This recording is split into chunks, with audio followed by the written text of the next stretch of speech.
우리 한 절씩 교독을 하겠습니다. 이러함으로 요한의 세례로부터 우리 가운데서 올려져 가신 날까지 주 예수께서 우리 가운데 출입하실 때에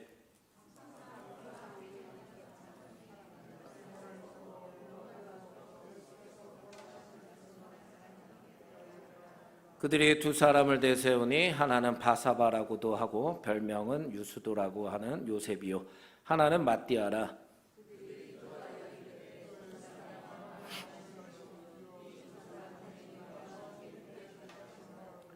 봉사와 및 사도의 직분을 대신할 자인지를 보이시옵소서. 유다는 이 직무를 버리고 제 곳으로 갔나이다 하고 제비 뽑아 마띠아를 얻으니 그가 11사도의 수에 들어가니라. 아멘. 본문에서는 가룟 유다가 예수님을 배반하고 사도에서 끊어지죠. 그리고 그의 자리에 다시 누군가를 뽑기 위해 베드로가 사도로서 이제 어떤 조건을 충족해야 되는지 새롭게 뽑힐 인물에 대한 자격 요건에 대해 얘기를 합니다. 특별히 하나님께서는 사도행전 1장 8절에 내 증인이 되라 이렇게 우리에게 말씀을 하셨습니다. 그래서 모든 하나님의 일꾼의 공통되는 자격 요건은 뭐냐면 복음의 증인이 돼야 된다 이겁니다.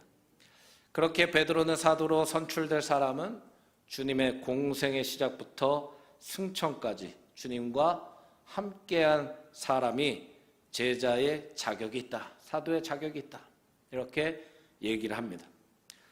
이 말은 예수님께서 어디 계시든지 늘 예수님과 함께하고 늘 예수님 말씀에 경청하고 그 말씀에 순종하고 예수님이 행하셨던 이적과 기적의 능력들을 옆에서 보고 경험하면서 특별히 예수님 곁에 있었던 사람을 얘기를 하는 거죠.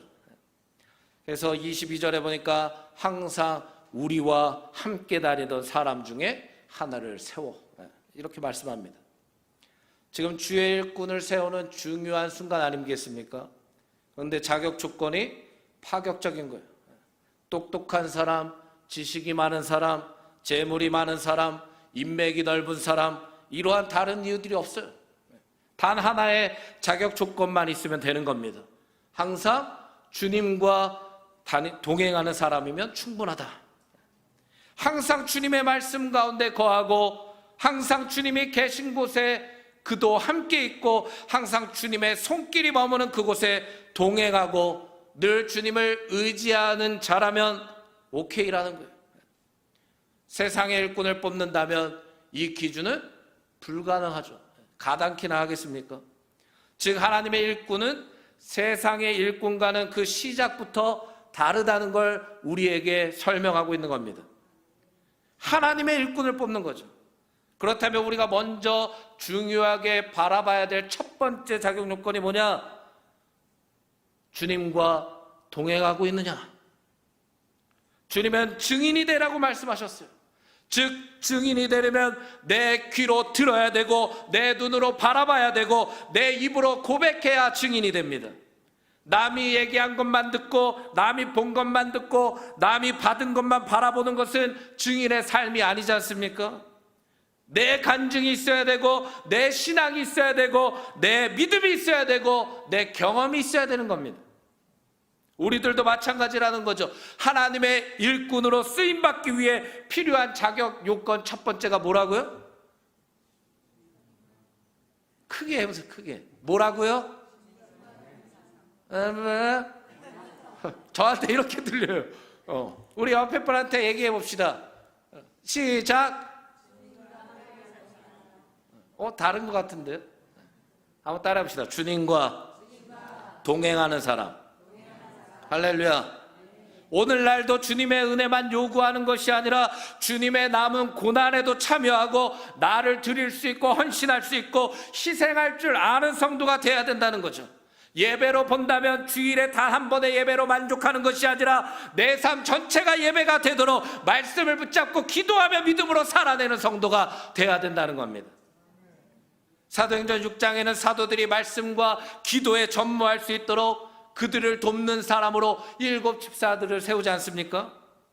그런데 거기서도 보면 하나님의 일꾼을 뽑을 때 무엇을 중요하게 보는지 그 자격에 대해서 이야기하고 있습니다. 3절에 보니까 우리가 너무나 잘 알지 않습니까? 성령과 지혜가 충만하여 칭찬받는 사람 7을 택하라. 그러니까 교회 공동체가 5절에 보니까 온 무리가 이 말을 기뻐하여 믿음과 성령이 충만한 사람 7을 뽑겠다. 할렐루야. 이게 참 멋있는 것 같아요. 내가 하나님의 일꾼을 뽑는데 이런 기준이다 라고 얘기했는데 교회 공동체의 온 무리가 이 말을 듣고 뭐 했다고요? 기뻐했대요. 이게 참 멋진 구절인 것 같아요. 안 멋지셔도 전 멋집니다. 참 멋진 것 같아요. 초대 예루살렘 교회에서 하나님의 일꾼을 세워야 될 순간이 오자 다른 것 보지 않고 그들이 성령과 지혜와 믿음이 충만한가 그것을 먼저 바라봤다는 겁니다. 대표적으로 우리가 잘 알고 있는 사람이 누굽니까? 스데반 집사 아닙니까? 성경에서 그를 따라오는 수식어가 무엇입니까? 믿음과 성령이 충만한 자다. 사도행전 6장 10절에 보니까 스데반이 지혜와 성령으로 말함을 그들이 능히 감당하지 못했다 이렇게 말합니다. 그들은 누굽니까? 산헤드린 공회 회원들이죠. 예수님을 십자가에 못 박았던 자들이죠. 근데 그들이 거짓 증인을 돈으로 사서 어떻게 보면 스데반을 어렵게 하려고 했는데도 결과적으로 스데반의 지혜와 성령으로 말함을 능히 당할 사람이 한 사람도 없었다는 거예요. 절대 두려워하지 않고 복음을 전했다는 겁니다. 결과적으로 그는 사람을 두려워하지 않고 사도행전 2장 4절의 말씀처럼 성령의 충만함을 받고 성령이 말하게 하심을 따라 말한 자였다는 거예요. 또 성령께서도 요한복음 14장 20절의 말씀처럼 보혜사 곧 아버지께서 내 이름으로 보내실 성령 그가 너희에게 모든 것을 가르치고 내가 너희에게 말한 모든 것을 생각나게 하리라는 이 말씀처럼 성령께서 스데반을 통해 말씀하셨다는 겁니다. 성령에 충만하다는 것이 무엇입니까? 쉽게 말하면 성령께 지배받는 겁니다. 갈라디아서 5장 25절의 말씀처럼 만일 우리가 성령으로 살면 또한 성령으로 행할지니. 할렐루야. 갈라디아서 5장 17절 전반절에 육체의 소욕은 성령을 거스르고 성령은 육체를 거스른다. 즉 육체의 소욕, 제약을 따르지 않고 성령의 일들을 향해 나아갈 수 있게 되는 것이 성령 충만한 사람의 특징이라는 거예요.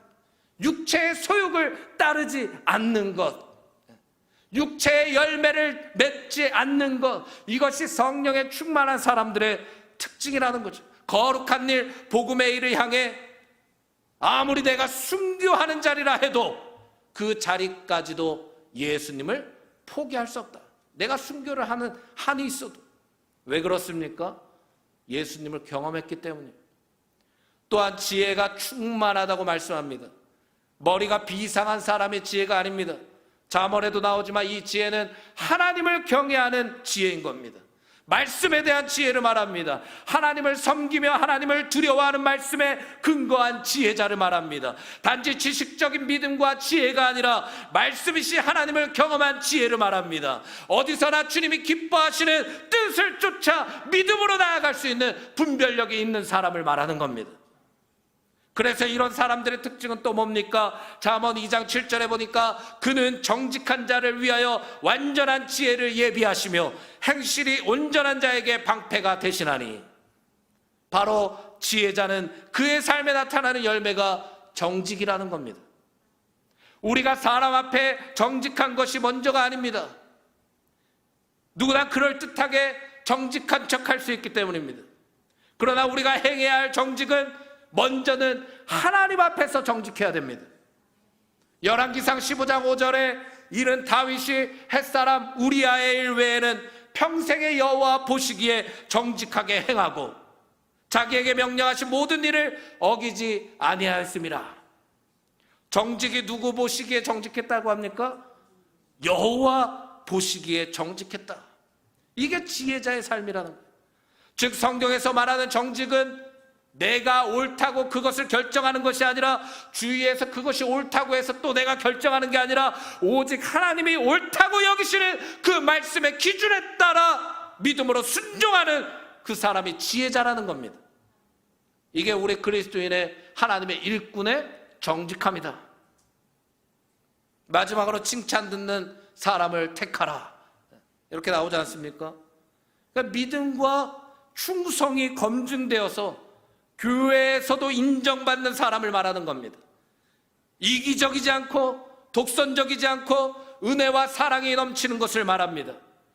만약 일꾼으로 세워졌는데 그 사람을 보고 주위에서 야, 어떻게 저 사람이 직분자가 될 수 있냐, 어떻게 저 사람이 저 사역을 맡을 수 있냐, 손가락질을 받는다고 생각해 보십시오. 교회에도 그 당사자에게도 얼마나 슬픈 일입니까? 즉 전도의 문을 막고 부흥의 걸림돌이 되지 않는 겸손함, 또 믿음으로 한결같이 모든 사람들에게 실제로 존경받고 칭찬받는, 합당하게 여겨지는 검증된 사람을 세워야 된다는 거예요. 디모데후서 3장에도 주님이 세우시는 일꾼들의 기준이 나옵니다. 여기서는 감독과 집사의 자격들에 대해 소개하고 있어요. 12절에 보니까 가정을 잘 다스리는 자를 세워라. 그 사람만 보지 말고 그 사람의 가정 안에서의 그 사람은 어떠냐, 이것도 주님이 중요하게 보신다는 거예요. 그러니까 이 가장 가까운 이들을 통해 그 사람의 진면목을 알 수 있다는 거죠. 왜 그럴까요? 교회와 가정의 모습이 전혀 다른 사람들이 많기 때문입니다. 저도 한 번은 제가 맡은 제자가 자기 어머니가 권사님이었어요. 교회학교 선생님이었어요. 제 제자가 중학생 때 엄마가 교사였는데, 교회에서 교사였는데 아이들한테 너무 따뜻하게 해주는 걸 본 거예요. 따뜻하게 사랑의 눈길을 보내는. 그 아들이 지나가면서 뭐라고 했는지 아세요? 집에서 나한테나 잘하지. 교회랑 집이랑 엄마가 너무 다른 거예요. 11절에는 여자 직분자들을 세울 때도 기준들이 나와요. 잘 들어보세요. 언어와 행실에 단정하고 누군가를 비방하지 않고 상처 주지 않고 참소하지 않는, 참소가 이간질입니다. 그런 사람을 세워라. 즉 교회에서 이간질하고 당을 짓고 원망과 분열하게끔 만드는 말쟁이를 세우면 안 된다는 거예요. 또 그 뒤로도 말과 행동이 다르지 않은 자를 세워야 되고, 술이나 더러운 세상 것을 탐하지 않는 자 세워야 되고, 깨끗한 양심을 가진 자를 세워야 되고, 죄를 인정할 수 있는 회개하는 자를 세워야 된다. 여러 가지 기준들이 나옵니다. 기준이 너무 높은가요?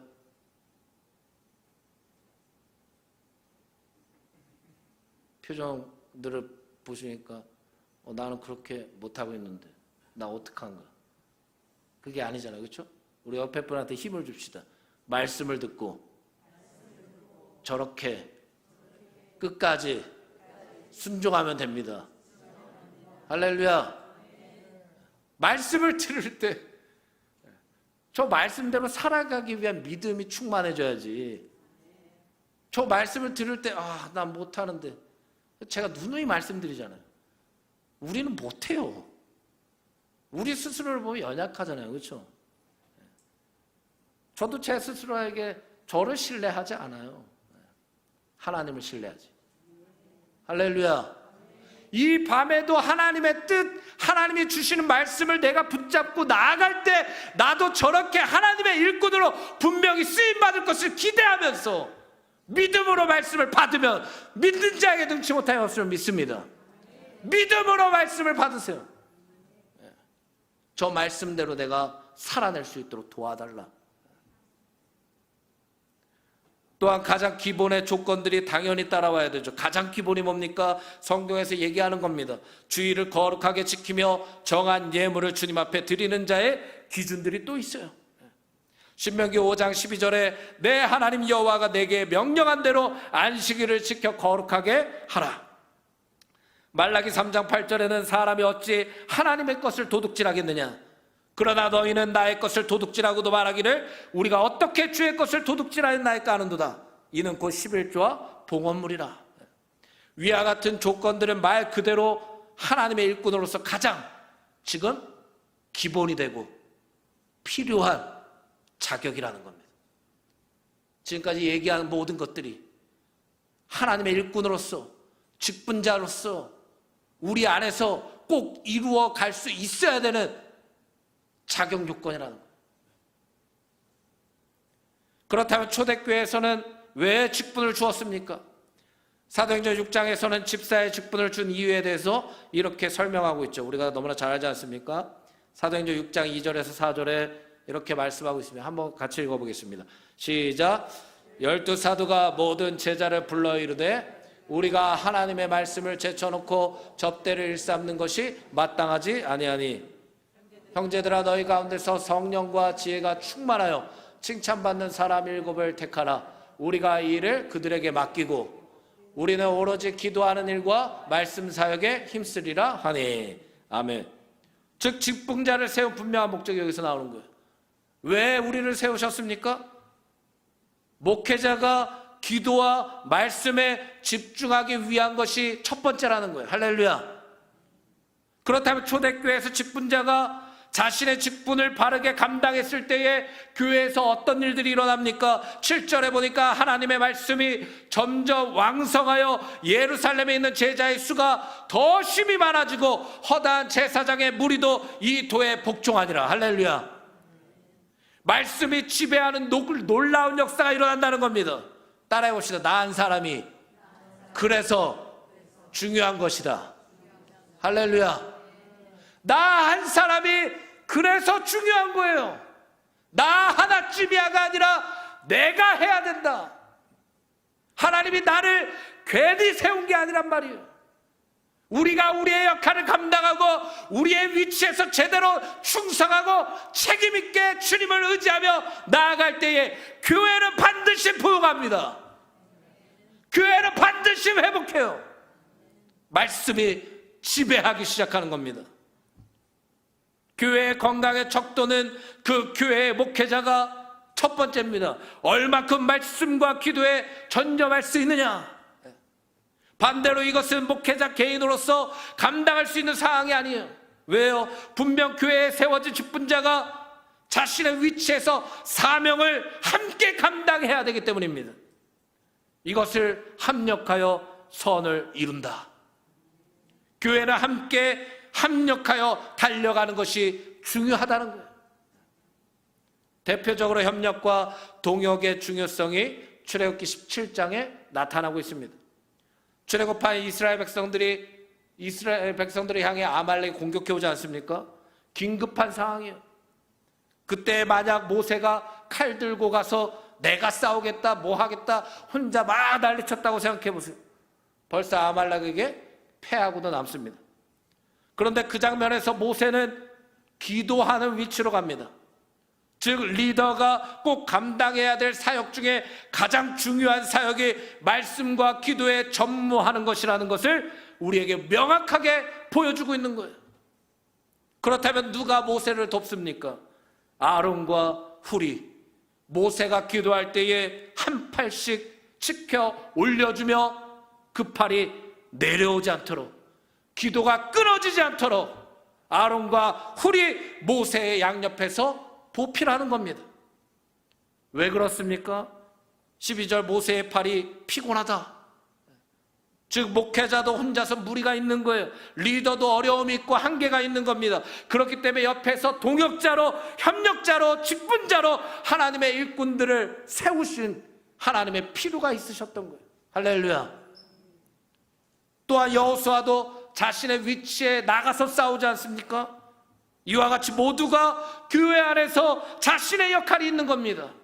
꼭 책임을 져야 하는 영역이 교회 안에 있음을 기억해야 된다는 거예요. 우리는 주의 몸된 교회의 지체이며 우리는 모두 그리스도 안에 하나인 줄 믿습니다. 나 한 사람 중요하죠. 하지만 나를 왜 이 교회에 보냈는지, 나를 왜 직분자로 세우고 나를 왜 하나님의 일꾼으로 세우셨는지 그 소명과 사명을 제대로 파악하고 있어야 된다는 겁니다. 저는 이 말씀을 준비하면서 한편으로 이렇게 생각해 봤어요.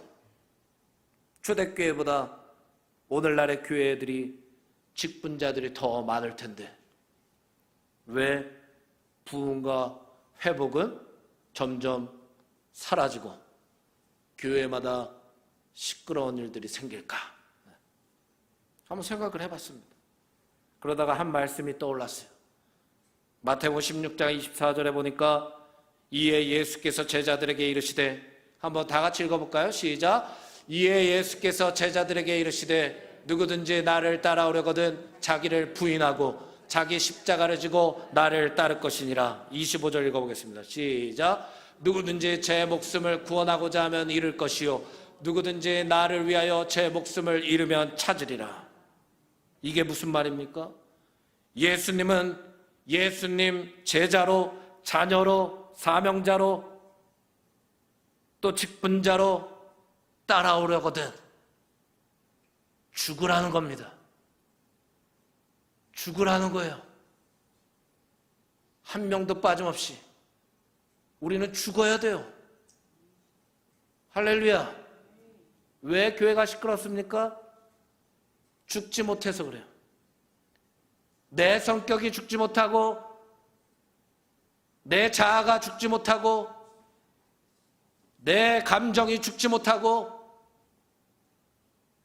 내 옛 습관을 죽이지 못하고, 세상을 따라가도 가치관을 죽이지 못하고, 죽이지 못해서 그래요. 고린도전서 4장 1절에서 2절에 한번 다 같이 읽어보겠습니다. 시작. 사람이 마땅히 우리를 그리스도의 일꾼이요 하나님의 비밀을 맡은 자로 여길지어다. 그리고 맡은 자들에게 구할 것은 충성이니라. 아멘. 계시록 2장 10절 읽어보겠습니다. 시작. 너는 장차 받을 고난을 두려워하지 말라. 볼지어다 마귀가 장차 너희 가운데에서 몇 사람을 옥에 던져 시험을 받게 하리니 너희가 10일 동안 환난을 받으리라. 내가 죽도록 충성하라. 그리하면 내가 생명의 간을 내게 주리라. 아멘. 다 합쳐보면 뭡니까? 내가 죽어야 되고 내가 죽도록 충성해야 된다. 즉 교회가 직분자가 많은데도 왜 시끄럽습니까? 많은 교회들이 그러고 있잖아요. 그렇죠? 우리가 너무나 잘 알지 않습니까? 왜 그럴까요? 직분자는 많은데 하나님의 일꾼이 없어서 그래요. 직분자는 많은데 하나님의 일꾼이 없어서 그렇습니다. 내가 죽을 생각이 없어서 그래요. 내가 충성할 생각이 없기 때문에 교회의 부흥과 회복 관심 없어요. 교회가 부흥하면 좋은 거고 교회가 회복하면 좋은 거고, 그러니까 이 정도 감정. 안 그렇습니까? 우리가 잘 알고 있는 달란트 비유가 있습니다. 여기서는 1달란트, 2달란트, 5달란트 받은 자가 나옵니다. 이들은 각각 달란트를 받고 다른 모습을 보입니다. 2달란트, 5달란트 받은 자들은 그 달란트를 받고 마태복음 25장에 보니까 바로 가서라는 이 지시어가 나오는 거예요. 바로 가서 동사죠. 어디를 갈까요? 받은 달란트를 이용해서 장사하고 또 다른 달란트를 남기기 위해 받은 것을 사용하러 지금 가는 거예요. 그럼 왜 이들이 받자마자 바로 갔을까요? 바로 움직였을까요? 바로 순종했을까요? 왜 바로 이행했을까요? 21절에 보니까 그 주인이 잘하였도다. 착하고 충성된 종아, 네가 작은 일에 충성하였음에 내가 많은 것을 내게 맡기리니 내 주인의 즐거움에 참여할지어다 하고. 할렐루야. 주인의 즐거움, 즉 주인의 기쁨이 무엇인지 알았기 때문에 바로 갔다는 겁니다. 주인이 나에게 왜 직분을 맡겼고, 주인이 왜 나에게 달란트를 줬고, 주인이 왜 나에게 사명을 부어줬는지, 주인이 왜 이 교회에 나를 붙여줬는지, 저 사람을 왜 나에게 붙여줬는지 주인의 기쁨을 알기 때문에 바로 움직였다는 겁니다. 반면에 1달란트 받은 자는 어떻습니까? 18절에 보니까 한 달란트 받은 자는 가서 땅을 파고 그 주인의 돈을 감추어 두었다. 24절에 보니까 한 달란트 받았던 자는 와서 이르되 주인이여 당신은 굳은 사람이라 심지 않은 데서 거두고 해치지 않은 데서 모으는 줄을 내가 알았으므로 뭐라고 합니까? 주인이 무엇을 기뻐하시는지, 주인이 왜 나에게 이런 달란트를 줬는지, 주인이 왜 나에게 이 기회를 붙여줬는지, 주인이 왜 나에게 이 직분을 줬는지 모르는 겁니다. 그것에 대해 주인의 평가가 중요합니다. 26절에 보니까 그 주인이 대답하여 이르되 악하고 게으른 종아, 나는 심지 않은 데서 거두고 해치지 않은 데서 모으는 줄을 네가 알았느냐. 28절에 그에게서 그 한 달란트 빼앗아 10달란트 가진 자에게 주었다. 직분을 받고도 사명을 받고도 이것을 허락하신 하나님의 목적과 이유를 분명히 내가 알지 못하면 그 사람을 하나님은 보시고 악하고 게으르다고 말씀하시는 거예요. 직분은 명예가 아닙니다. 직분은 권력이 아닙니다. 집사의 뜻은 디아코네오, 섬기는 사람이다. 예수님 이 땅에 왜 오셨죠? 섬김을 받으려 함이 아니라 섬기러 오셨다. 그분이 우리를 세우신 겁니다. 우리가 그 뜻을 안다면 섬기는 자리에 있으면 안 됩니다. 섬김을 받는 자리에 있으면 안 됩니다. 섬기는 자리에 있어야 돼요. 우리 옆에 분에게 축복합시다. 우리 섬깁시다.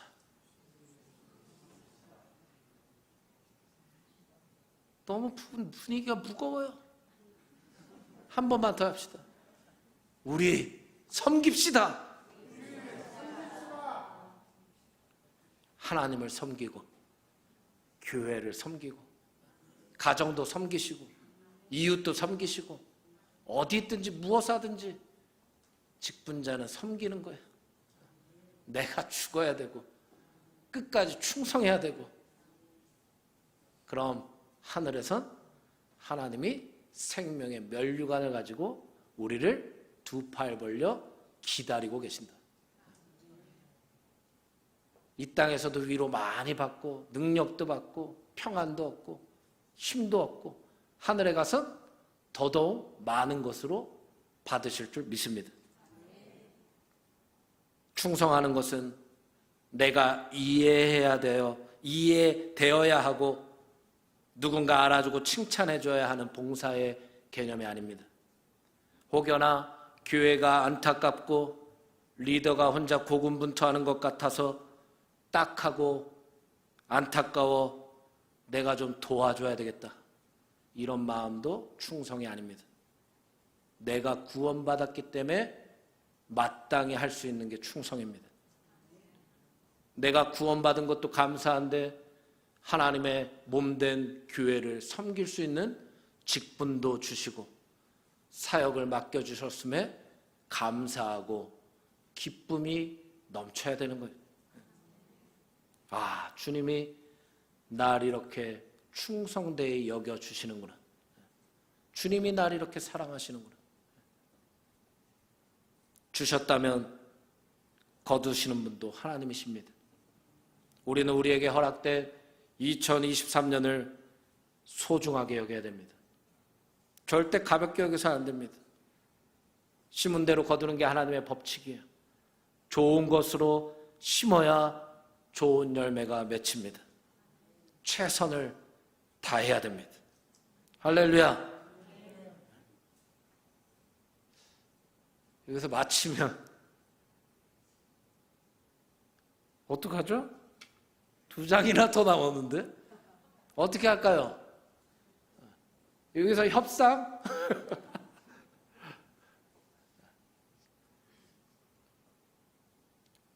이것만 하고 마치겠습니다.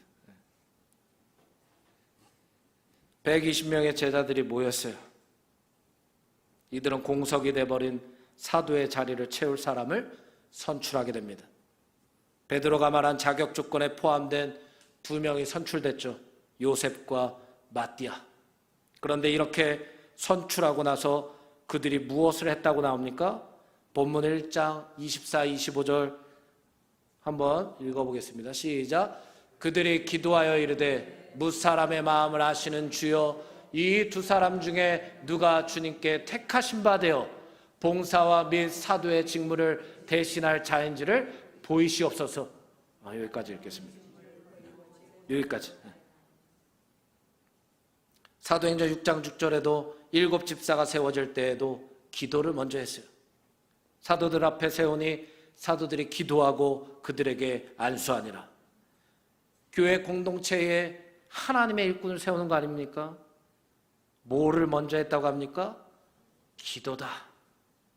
인간적인 이해관계를 넘어서 저 사람이 나와 맞고 안 맞고를 떠나서 주님의 뜻을 구했다는 겁니다. 교회 공동체에서 기도하지 않고 일꾼을 세우면 반드시 시끄럽습니다. 왜 한국교회가 대형 교회들도 시끄럽고 왜 자꾸 교회들이 손가락질을 받습니까? 주님이 분명히 교회를 향해 만민이 기도하는 집이라고 말씀하셨습니다. 그런데 많은 사람들이 강도의 구렬로 만들기 때문입니다. 우리 참좋은교회는 먼저는 기도하는 공동체가 되기를 주의 이름으로 축복합니다.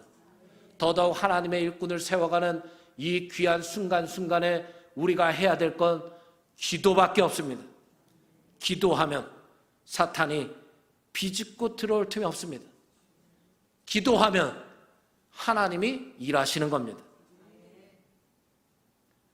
주의 일을 기도하지 않고 결정하면 교회는 세상 앞에서 창피를 당하지만 주의 일을 기도하고 시작하면 하나님의 영광을 나타내게 됩니다. 사무엘상 8장을 보면 이스라엘 백성들이 왕을 세워달라고 외치는 거예요. 그런데 사무엘은 마음에 안 들었어요. 왜? 이스라엘 백성들의 중심이 다른 데 있었기 때문에. 옆에 이방국가 세상 왕들을 보니까 나라마다 왕이 멋지게 세워져 있는데 우리는 없다는 거예요. 그러니까 그 이스라엘 마음의 중심이 세상과의 비교부터 일꾼을 세우자는 거예요. 있어 보이게 좀 세우자. 교회 안에서도 세상의 것을 가지고 들여오는 사람들이 있습니다. 여기서 세상의 것이란 세상에서 말하는 기준과 방법을 이야기합니다. 이제는 이 시대가 예수 그리스도의 복음이 있는데도 그것은 고리타분하다는 것입니다. 예수 그리스도의 십자가가 원색적이라는 거예요. 그러나 우리가 기억해야 할 것은 이 교회가 세상에서 살아남을 수 있는 방법은 한 가지밖에 없습니다. 교회의 머리가 되시는 예수 그리스도의 이름으로 기도해야 됩니다. 기도만이 살 길입니다.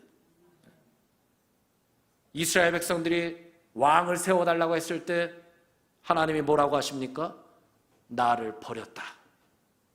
우리가 기도하지 않고 직분을 주고 기도하지 않고 직분을 받고 기도하지 않고 사역을 감당하고 기도하지 않고 내가 마치 하나님의 일을 잘하고 있는 것처럼 그럴듯하게 하는 모든 것들에 대해서 하나님은 말씀하시는 거예요. 하나님이 주신 믿음을 버리고 하나님이 주신 은혜를 버리고 하나님이 주신 사명을 버리고 있는 것이다. 우리는 먼저는 기도의 분량을 채워가야 됩니다. 사도행전 12장 5절에 이에 베드로는 옥에 갇혔고 교회는 그를 위하여 뭐 했다고요? 간절히 하나님께 기도했다. 교회가 어떻게 기도했다고요? 간절히 하나님께 기도했다. 예레미야 33장 3절에 너는 내게 부르짖으라. 한번 다 같이 읽어보겠습니다. 시작. 너는 내게 부르짖으라. 내가 내게 응답하겠고 내가 알지 못하는 크고 은밀한 일을 내게 보이리라. 할렐루야. 크게 아멘 해보세요. 할렐루야. 기도는 왜 해야 됩니까? 주님이 응답하시는 것에 있어서 우리가 기도하지 않으면 알지 못하는 것들이 너무 많기 때문입니다. 그러나 우리가 기도할 때 우리의 뜻이 아닌 하나님의 뜻대로 주님께서 주님의 마음에 합한 이들로 반드시 세워주실 겁니다. 우리가 기도할 때 하나님 반드시 교회를 힘있고 바르게 인도하실 것입니다. 마지막으로 25절에 보니까 유다는 이 직무를 버리고 제 곳으로 갔다. 디모데후서 4장 10절에 대만은 이 세상을 사랑하여 나를 버리고 데살로니가로 갔다. 직분을 받았지만 직분을 너무나 가볍게 여기는 이들이 있습니다. 사명을 받았지만 사명을 너무나 가치 없는 것으로 여기는 많은 사람들이 오늘날 함께 살아가는 거예요. 내 감정대로, 내 기분대로 그냥 내가 이 직분 버리면 그만이지. 내가 이 교회 옮기면 그만이지. 내가 그 말 듣지 않으면 그만이지. 내 기분대로, 감정대로 가볍게 생각하는 거예요. 직분과 사명은 조금만 어려움이 오고 환난과 핍박이 오고 신앙에 도전이 오면 언제든 버릴 수 있는 게 아닙니다. 정작 버려야 할 것이 있다면 우리의 교만과 욕심을 버려야 됩니다. 우리의 자존심을 버려야 되고 우리의 정욕과 제약을 벗어 던져야 됩니다. 내 생각과 내 기준과 세상적 가치관을 버려야 됩니다. 우리는 오히려 향유옥합을 깨뜨려 예수님의 발을 자신의 머리카락으로 닦았던 이 마리아처럼 나를 깨트려야 됩니다. 결국 마띠아가 뽑혔습니다. 우리가 마띠아처럼 주님 사역에 하나님의 일꾼으로 뽑힘받는 자들이 되기를 주의 이름으로 축복합니다. 혹여나 내가 주님의 일꾼으로 쓰임받고 있다면 오늘 말씀을 잘 기억하셔서 혹시나 내 삶의 신앙에 무너진 영역들을 기도로 주님께 맡기는 마음이 되기를 주의 이름으로 축복합니다. 하나님이 세우셨으면 하나님이 감당할 힘도 주십니다. 하나님께 기도만 하면 됩니다. 믿음으로. 그럼 주님이 다 주세요. 따라해봅시다. 걱정하지 말자. 옆에 분한테 축복해 주세요. 걱정하지 마세요. 기도하면 제 목소리가 좀 이렇게 처져 있어서 지금 그러신가? 마이크 안 대고 할게요. 옆에 분 보세요. 걱정하지 마세요. 기도하면 하나님이 다 주시겠대요. 하나님이 세우셨는데 책임 안 지실까? 할렐루야. 기도하는데 책임 안 지실 거야. 할렐루야. 우리 찬양합시다.